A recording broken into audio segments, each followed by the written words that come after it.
Assalamualaikum warahmatullahi wabarakatuh.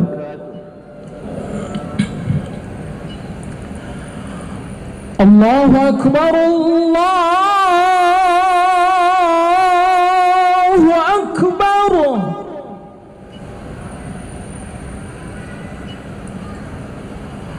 Allahu Akbar, Allahu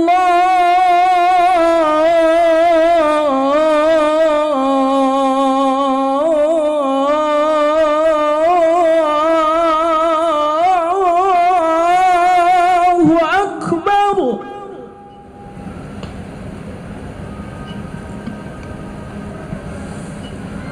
Asyhadu an la ilaha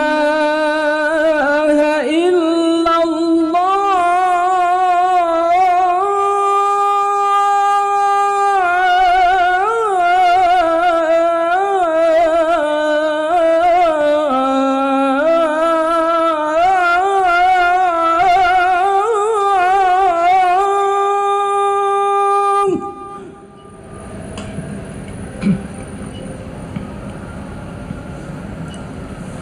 Asyhadu an la ilaha illallah.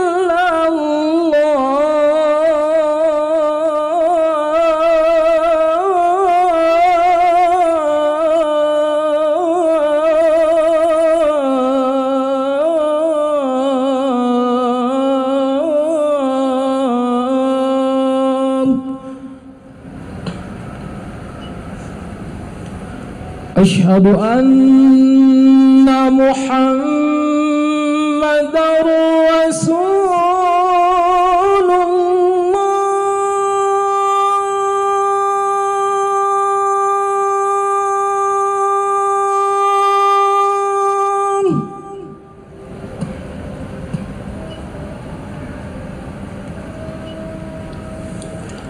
Asyhadu anna Muhammadar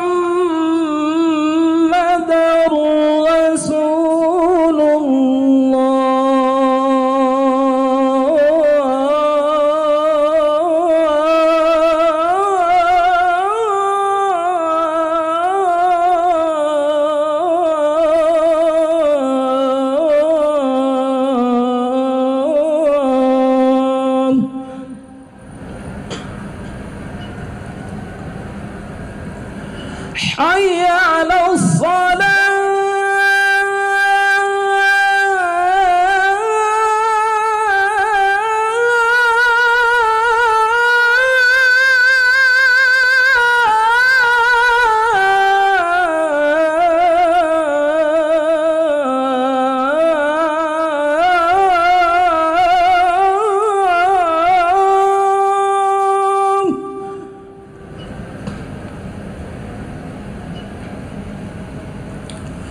حي على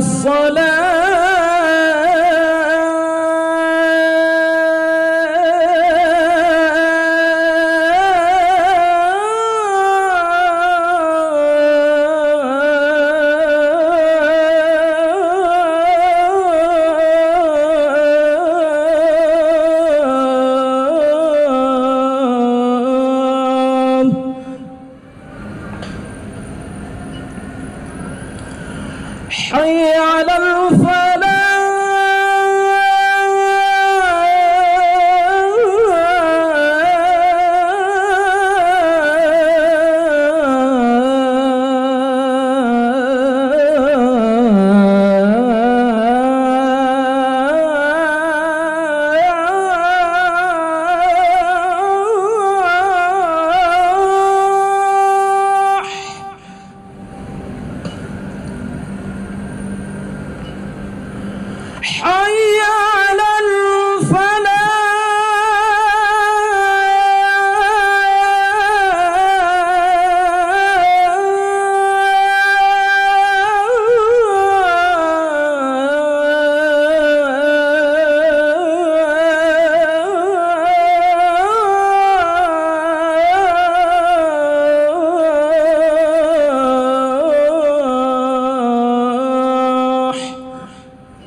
أكبر الله أكبر لا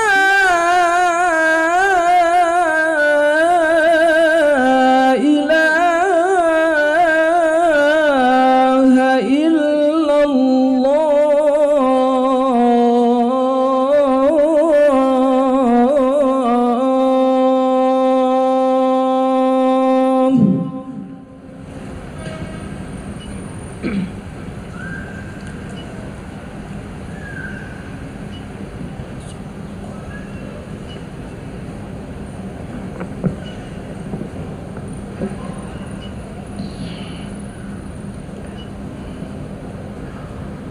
Alhamdulillah.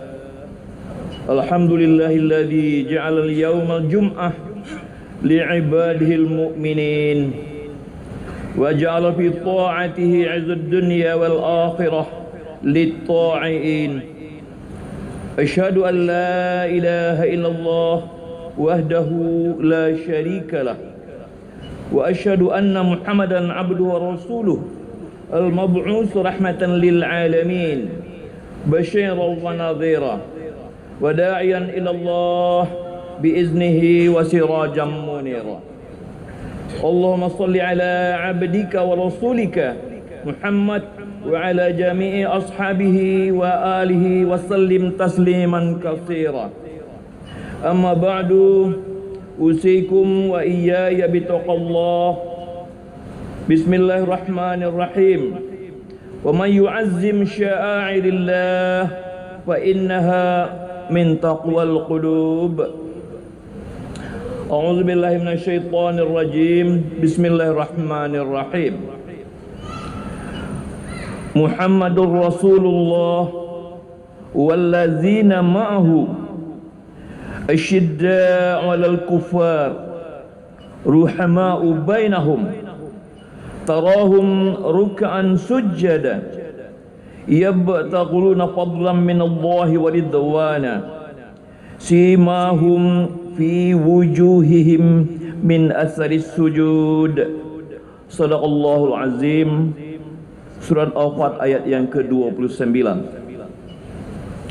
Alhamdulillah, segala puja-puji hanyalah bagi Allah. Tidak ada orang apapun jabatannya, posisinya yang berhak mengambil alih hak Allah.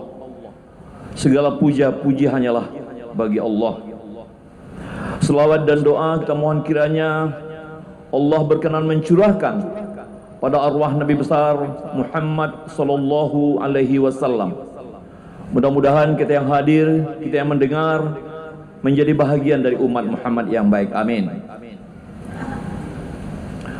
Surat Al-Fat ayat 29 yang kita baca tadi menegaskan tentang ciri atau karakter Muhammad Rasulullah. Ada 5 karakter Nabi besar Muhammad sallallahu alaihi wasallam. Asyidda'u 'alal kuffar ruhama'u bainahum tarahum ruk'an sujjada yabtaguna fadlan minallahi wa ridwana simahum fi wujuhihim min asaris sujud. Ada 5 karakter sifat dasar dan juga sifat dari umat yang mengaku sebagai umat Muhammad. Asyidda'u 'alal kuffar, tegas terhadap orang kafir pada sifat-sifat kekafiran. Tapi sebaliknya dia berlaku lemah lembut kepada saudara sesama seagama. Tarahum ruk'an sujada, kita menyaksikan bahwa Muhammad Rasulullah dan umat yang mengaku sebagai umat Muhammad, dia dalam keadaan yang rukuk dan sujud dalam arti luas, dimanapun dan kapanpun. Yang keempat, yabtaguna fadlan minallahi wa ridwana, etos kerja tinggi bertungkus lumus, kerja keras, meneroka sampai ke ujung bumi, terbang ke langit biru, menyelam ke laut terdalam. Yabtaguluna fadlan minallahi wa ridwana. Saya ingin mengarahkan khutbah kita kepada ciri yang keempat ini. Dalam sejarah Islam kita baca bahwa aspek utama secara kronologi dari kehidupan Nabi adalah sebagai seorang entrepreneur dan businessman. Sayangnya banyak sekali peneliti sejarah yang tidak mendalami aspek kehidupan Nabi dari aspek ekonomi. Hampir seluruh cerita-cerita sirah Nabi lebih banyak diarahkan pada kehidupan beliau setelah berumur 40 tahun. Sedikit sekali yang menyoroti, mendalami, mengeksplor kehidupan beliau sebelum berumur 40 tahun. Inilah dia kehidupan beliau sebagai seorang businessman dan entrepreneur, seorang yang bekerja keras dalam kehidupan ekonomi. Kenapa sekarang kita perlu berbicara banyak tentang ini? Karena hampir seluruh keluhan umat Islam adalah aspek ekonomi. Kebanyakan kita menyesali tentang kehebatan, kecepatan gerak ekonomi orang-orang lain, tapi pada waktu yang sama kita tidak mencoba untuk melakukan hal seperti yang dijelaskan oleh surat Al-Fat ayat 29 tadi.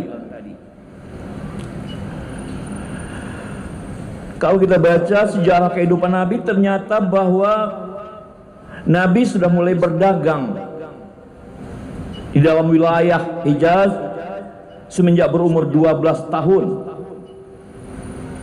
dan sudah memulai usaha sendiri mulai berumur 17 tahun, dan tetap melaksanakan perdagangan antar wilayah sampai umur 37 tahun.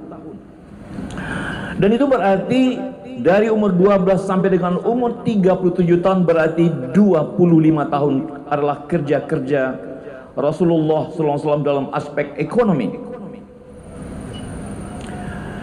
Lebih lama sebenarnya dari kerja-kerja beliau sebagai Rasulullah SAW yang hanya selama 23 tahun.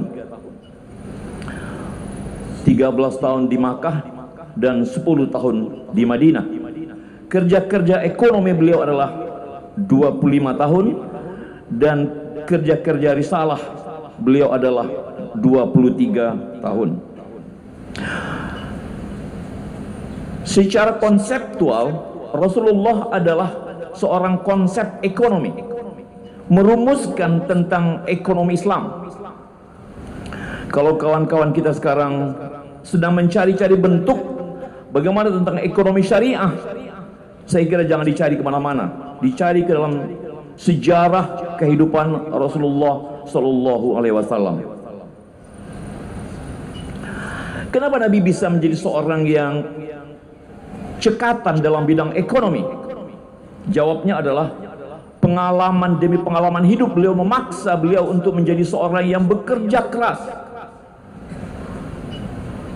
memikir lebih jauh ke depan. Beliau semenjak dalam kandungan sudah menjadi anak yatim, dan ketika berumur 6 tahun sudah menjadi piatu. Beliau dipelihara oleh kakeknya dan kemudian oleh pamannya yang kehidupan ekonominya sangat susah dengan anak yang beberapa orang. Akhirnya pamannya Abu Thalib membawa serta Rasulullah SAW dalam seluruh kehidupan yang berbicara tentang kehidupan ekonomi keluarga. Inilah penyebab kenapa Rasulullah SAW memiliki etos kerja tinggi dari kecil. Beliau adalah penggembala domba yang handal. Hampir semua penggembala di Makkah menginginkan kiranya dombanya digembalakan oleh Rasulullah SAW. Tidak ada domba yang hilang. Di samping skill, kemampuan untuk menggembala ada aspek yang jauh lebih penting, yakni kejujuran. Kejujuran. Ahli ekonomi hari ini berbicara banyak tentang berbagai teori-teori konsep-konsep ekonomi. Yang kurang hanya satu, kejujuran dalam bidang ekonomi. Itu sebabnya maka adalah ahli-ahli yang luar biasa dalam bidang ekonomi yang mampu memiliki tingkat korupsi yang juga lebih tinggi, karena mereka memiliki keahlian bagaimana cara untuk memanipulasi. Keahlian Rasulullah dalam menggembalakan domba adalah pintar dan jujur, dan itu juga nanti yang menjadi modal beliau ketika beliau menjadi seorang pedagang yang handal. Bagaimana seorang penggembala harus ahli? Dia harus tahu di mana tempat, di mana tanah sedang subur, di mana rumput sedang banyak. Bagaimana caranya memelihara domba agar tidak dimakan oleh serigala dan seterusnya. Ada kemampuan untuk mengembangkan, tapi juga ada kemampuan untuk memelihara, menjaga. Kemampuan itu kelak juga akan dibawa oleh Rasulullah ketika beliau nanti menjadi seorang pedagang yang handal. Di mana pasar yang sedang jaya, sedang besar, dan apa barang dagangan yang sedang laku. Ini sebuah keahlian yang hanya bisa dilakukan oleh mereka yang bukan hanya berkutat dalam bidang teori ekonomi, tapi melakukannya sendiri. Dan Rasulullah Sallallahu Alaihi Wasallam memiliki kedua kemampuan itu. Umur 12 tahun dia sudah ikut pamannya Abu Talib ke Syria kerja magang. Ada berbagai kemampuan yang dimiliki oleh Rasulullah. Beliau memiliki kebiasaan bekerja keras. Saya kira kita perlu melakukan kritik internal terhadap umat Islam hari ini. Kita tidak bisa hanya cemburu kepada kemampuan orang lain, tapi sebaliknya kita perlu mencari tahu kenapa orang lain maju dan kenapa kita tidak semaju mereka.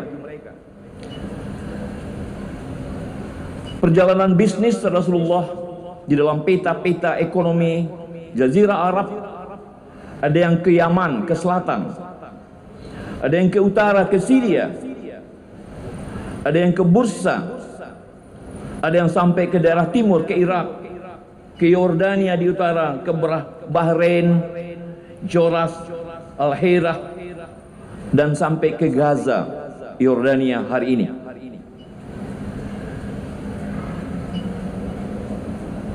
Kronologi perkembangan bisnis Rasulullah, pertama-tama beliau hanya sekedar ikut pamannya, magang, internship. Ini dimulai ketika beliau berumur 12 tahun. Kemudian beliau sudah mulai masuk ke bisnis manajemen. Beliau sudah mulai melakukan join dengan beberapa konglomerat Makkah. Beliau sudah menjadi bahagian, bukan sekedar pekerja. Kemudian meningkat menjadi investment manager. Beliau sudah memiliki bahagian dari apa yang beliau dagangkan. Dan terakhir beliau menjadi business owner. Beliau sudah menjadi pemilik yang beliau dagangkan. Kronologi ini hanya bisa dilakukan kalau mereka memiliki kerja keras. Jadi kalau misalnya Forbes hari ini menyebut bahwa ada 57 konglomerat di Indonesia, ternyata hanya beberapa orang saja yang dari Muslim. Kenapa itu bisa terjadi? Jawabnya karena kita tidak mengikuti ya ba'taguna fadlan minallah wa ridwana. Sebenarnya Islam telah mengajarkan, mencontohkan bahwa ada banyak konglomerat Muslim di awal Islam. Misalnya Sa'ad bin Abi Waqqas, Talha, Utsman bin Affan, Zubair bin Awam. Ini bukti konkret bahwa Islam tidak menjadi bahagian yang miskin, yang terkebelakang, yang meminta-minta.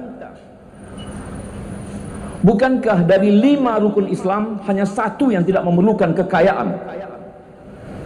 Hanya baca syahadat saja yang tidak perlu kekayaan.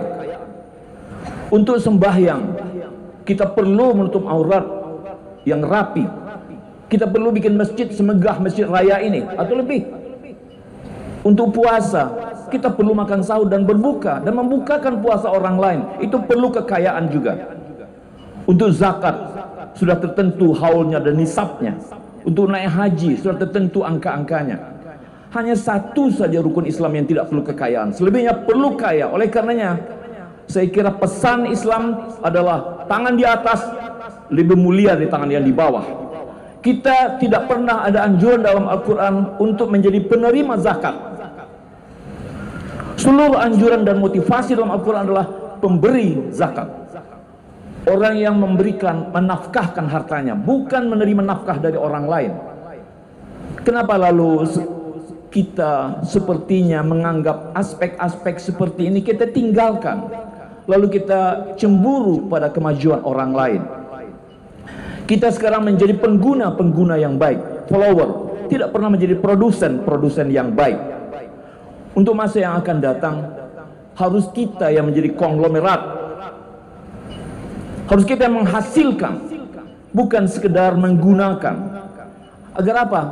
Agar kita boleh menyebutkan kepada dunia bahwa Islam itu tinggi dan tidak ada lebih tinggi daripadanya. Apa kehebatan Muhammad dalam bidang perdagangan? Dia memiliki skill, kepintaran dagang, dan ini sudah menjadi tradisi kaum Quraisy. Orang Quraisy terkenal sebagai pedagang-pedagang handal. Li'ila fi Quraisyin ila fihim rihlatasyita'i was-saif. Orang Quraisy adalah pedagang-pedagang yang di musim tertentu dia bergerak ke utara, ke arah Syria. Pada musim lainnya bergerak ke arah selatan, ke arah Yaman.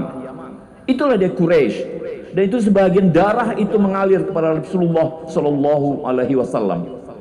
Kenapa tidak kita hari ini, saya yang sedang berbicara dan kita sedang mendengarkan ini, terbawa oleh gerakan raksasa untuk menjadi Islam adalah menjadi motor dunia? Kenapa tidak? Padahal yabtaguna fadlan minallahi wa ridwana. Oleh karenanya motivasi yang diberikan oleh Al-Quran siogianya adalah sesuatu yang kita lakukan dalam praktek. Ada aliran sufi tertentu yang menganggap bahwa harta adalah racun dunia, sehingga ada kelompok atau sekte-sekte Islam tertentu yang menafikan kekayaan, yang meminggirkan, yang meninggalkan kekayaan, membiarkannya diambil alih oleh orang lain, lalu kita menepi.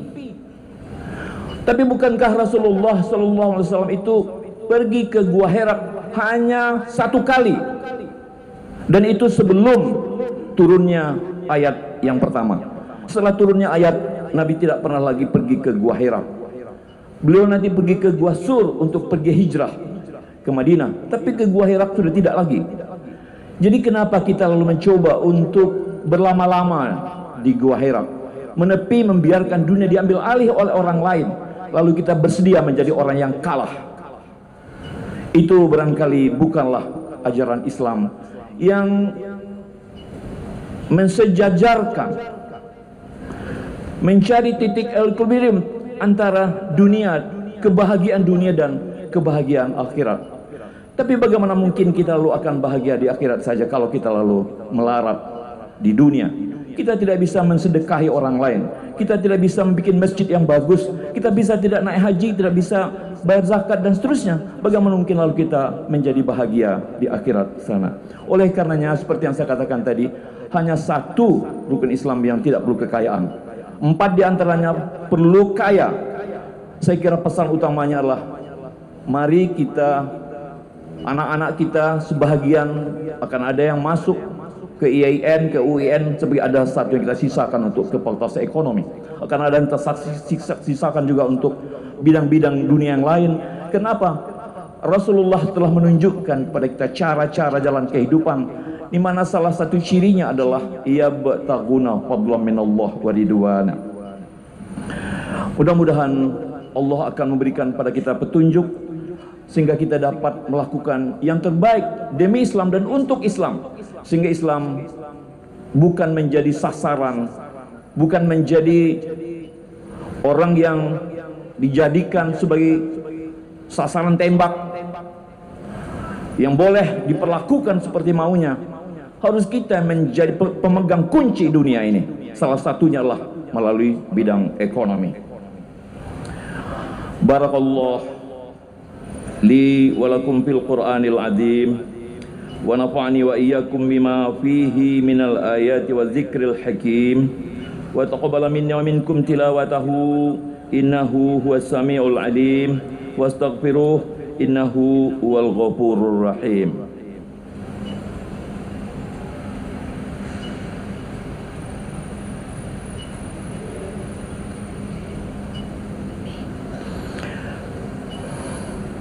Alhamdulillah ahmaduhu subhanahu an khalaqa wa sawwara. Asyhadu an la ilaha illallah wahdahu la syarika lah. Wa asyhadu anna Muhammadan al-mab'utsu ilal aswadi wal ahmari. Wa ya ayuhan nas ittaqullah fima amara wa antahu amma nahallahu wa hazzar. Wa qala Allah ta'ala innallaha wa malaikatahu yusholluna 'alan nabi ya ayyuhalladzina amanu shallu 'alaihi wa sallimu taslima. Allahumma shalli 'ala sayyidina Muhammad wa 'ala ali sayyidina Muhammad kama shallaita 'ala Ibrahim wa 'ala ali Ibrahim. Marilah kita menundukkan kepala, menadahkan tangan, bermohon kepada Zat yang Maha mendengarkan segala doa dan pinta. Allahumma hdina min indika fawwid alaina min fadlika wanshur alaina min rahmatika wanzil alaina min barakatika walbisna libasan min afwatika fid dunya wal akhirah ya arhamar rahimin. Allahumma ighfir lil mu'minina wal mu'minat wal muslimina wal muslimat al ahya'i minhum wal amwat innaka sami'un qaribun mujibud da'wat wa ya qadiyal hajat. Rabbana atina fid dunya hasanah wa fil akhirati hasanah wa qina adzaban nar. Ibadallah innallaha ya'muru bil 'adli wal ihsan wa ita'i dzil qurba wa yanha 'anil fahsya wal munkar wal baghi ya'izukum la'allakum tadhakkarun wa la dzikrullahi akbar.